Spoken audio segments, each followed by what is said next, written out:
పెద్దపల్లి జిల్లా ధర్మారం మండలం పత్తిపాక జిల్లా పరిషత్ ఉన్నత పాఠశాలలో బెంచీలను డొనేట్ చేసింది విశాఖ చారిటబుల్ ట్రస్ట్. బెంచీలు లేక విద్యార్థులు ఇబ్బందులు పడుతున్నారని ప్రభుత్వ సలహాదారు వివేక్ వెంకటస్వామి నిర్వహిస్తున్న విశాఖ చారిటబుల్ ట్రస్ట్ కు చెప్పడంతో బెంచీలను అందజేశారు. మొదటి విడత 30 బెంచీలను, రెండో విడత 50 బెంచీలను అందజేశారు విశాఖ ట్రస్ట్ ప్రతినిధులు.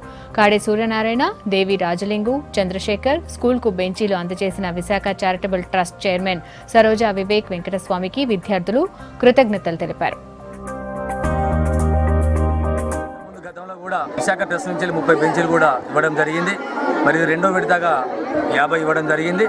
మరి ఈ బెంచీలు అనేది కేవలం ఒక పత్తిపాక హై స్కూల్కే కాకుండా పెద్దపల్లి పార్లమెంటుకు సంబంధించిన 7 అసెంబ్లీ సెగ్మెంట్లో కూడా మరి అన్ని స్కూళ్ళల్లో కూడా మరి బెంచీలు ఇవ్వడం జరుగుతూ ఉంది.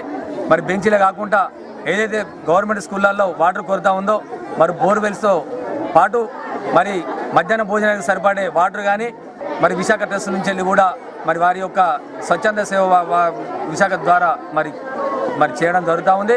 మాకు ముందు బెంచెస్ లేకపోయేది, కింద కూర్చొని చదువుకునే వాళ్ళం. దాంతో మాకు చాలా ఇబ్బంది వచ్చేది. మాకు సరిగ్గా అర్థం కాకపోవడం, కింద కూర్చోడం వల్ల చాలా కాళ్ళ నొప్పులు అలాంటివి వచ్చేవి. ఈ విశాఖ ట్రస్ట్ వాళ్ళు ఫస్ట్ మాకు ఒక 30 బెంచెస్ ఇచ్చారు. తర్వాత మళ్ళీ ఇప్పుడు ఒక 50 బెంచ్లు ఇచ్చారు. మాకు చాలా సంతోషంగా ఉంది.